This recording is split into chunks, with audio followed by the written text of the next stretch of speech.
घंटा Chinese company को boycott करो। अरे कैसे करें यार, ये बताओ। मैं पिछले 2 वीक से एक मोबाइल ढूंढ रहा हूँ जो कि नॉन चाइनीज़ हो। मेरे पास कोई ऑप्शन ही नहीं है यार। मैं क्या करूँ आप बताओ। मेरे पास कितनी कंपनीज का ऑप्शन है? Samsung, Nokia, Asus, Apple. ख़त्म कहानी। नोकिया में क्या ऑप्शन है? 8.1 अवेलेबल नहीं है। 7.1 1 साल हो चुका है ऑलरेडी मोबाइल को। 6.1 2 साल हो चुके हैं। असूस का 5Z 6Z देख लो, 2 साल 3 साल पुराने मोबाइल्स है। आपको क्या लगता है एप्पल क्या एक कॉमन आदमी के रेंज का है? बिल्कुल भी नहीं है। सैमसंग की तो बोलो ही मत यार। उसका तो प्रोसेसर जो सैमसंग अपना नेटिव प्रोसेसर देता है वो तो 1 साल में ही थक जाता है। और मैं अगर कॉमन इंडियन के रेंज की बात करूँ, 10,000 से 15,000 के रेंज में सैमसंग का कौन सा बढ़िया मोबाइल है आप मेरे को सजेस्ट करो। कोई भी आपके पास नहीं मिलेगा कि आपको लगे कि परफेक्ट है। चाइनीज़ मोबाइल उससे बहुत आगे है।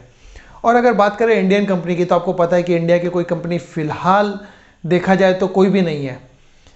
लेकिन क्या आप इंडियन कंपनी को मौका देने के लिए रेडी हो?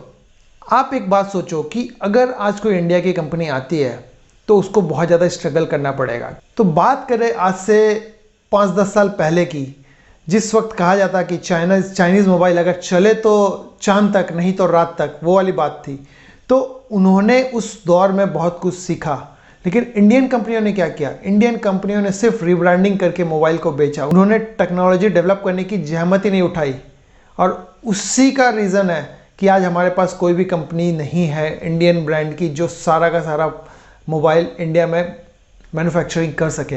इंडियन जितनी भी ब्रांड्स है वो सिर्फ और सिर्फ रिब्रांडिंग करती है। इसका यही सच है। आज से 5-10 साल पहले जब एंड्रॉयड नया नया मार्केट में आया था, मेरे को एग्जैक्टली वो ईयर याद नहीं है, बट मैं आपको अप्रॉक्स बता रहा हूँ कि जिस वक्त एंड्रॉयड आया था उसके जस्ट थोड़े पहले और उसके बाद तक आपको पता है कि चाइनीज़ मोबाइल की कितनी ज़्यादा धूम थी इंडियन मार्केट्स में।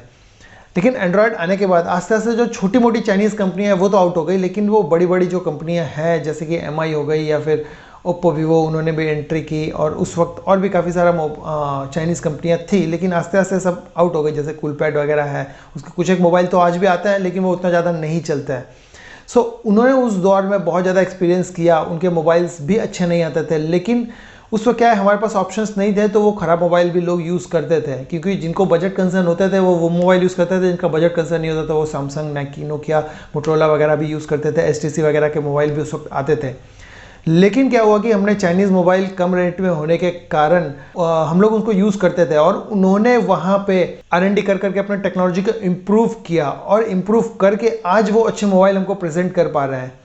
लेकिन क्या हम तैयार हैं कि हम लोग इंडियन कंपनी को वो मौका दे कि वो प्रॉब्लम्स वाले मोबाइल लेके आए और हम उसको यूज़ करें, वो R&D करके एक्सपीरियंस करके उसको इम्प्रूव कर सके।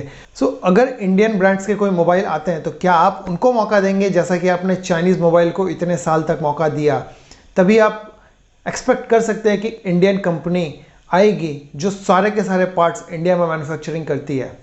क्योंकि चाइनीज़ कंपनियों को काफ़ी सालों का एक्सपीरियंस है, लेकिन इंडियन कंपनियों को वो एक्सपीरियंस बिल्कुल भी नहीं है। इस वक्त में उनके लिए कंपटीशन बहुत ज़्यादा मुश्किल है, क्योंकि चाइनीज़ के मोबाइल्स बहुत अच्छे आते हैं और अगर इंडियन मोबाइल बनते हैं तो शायद हम लोग का एक्सपीरियंस उस मोबाइल को यूज़ करने का उतना अच्छा ना हो। लेकिन आपको मौका देना होगा इंडियन कंपनी को, ताकि उसको वक्त मिले जो वक्त चाइनीज़ कंपनियों को मिला और वो ग्रो कर सके। सो हमें इस बात के लिए तैयार रहना है। सिर्फ ये बोलने से कि हमको चाइनीज़ को बॉयकॉट करना है, बिल्कुल भी नहीं होने वाला, क्योंकि हमारे पास कोई ऑप्शंस ही नहीं है। आप मेरे को सजेस्ट कीजिए, कमेंट करके मेरे को बताइए कि क्या ऑप्शंस है। आज मेरे को 10 से 15,000 के रेंज में एक अच्छा स्पेसिफिकेशन के साथ एक मोबाइल चाहिए, तो मैं कौन सा मोबाइल लूँ? आप मेरे को सजेस्ट करो जो चाइनीज़ मोबाइल को कम्पिटिट करता हो। आप कहने को तो बोल सकते हैं कि आप ये ले लो, वो ले लो, सैमसंग का कोई मोबाइल ले लो, बट क्या वो रियली चाइनीज़ मोबाइल से कम्पिटिट करता है? सबसे बड़ी चीज़ यह है। और इतने अच्छे मौके में जब हमारे देश में चाइना बॉयकॉट का बात चल रहा है, उस वक्त भी ना ही नोकिया ना ही असूस किसी ने भी कोई मोबाइल लॉन्च करने के बारे में नहीं सोचा। किसी ने भी ये नहीं सोचा कि इस मौके का क्यों ना फ़ायदा उठाया जाए। लेकिन हमारे पास कोई ऑप्शन ही नहीं है।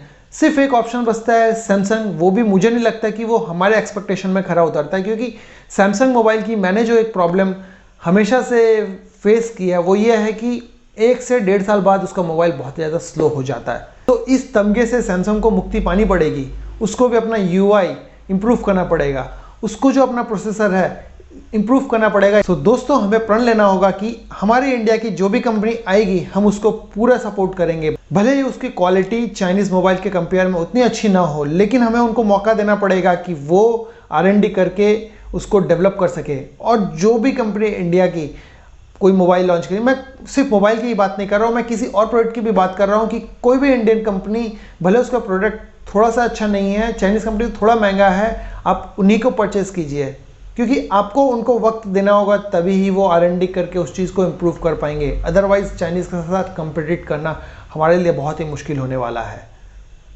आशा करता हूँ दोस्तों आपको मेरा वीडियो पसंद आया होगा। मेरा वीडियो पसंद आया तो मेरे इस वीडियो को लाइक करें, मेरे चैनल को सब्सक्राइब करके ऑल नोटिफिकेशन को टर्न ऑन कर दे, ताकि आपको मेरे फ्यूचर्स की वीडियो मिल सके सबसे पहले।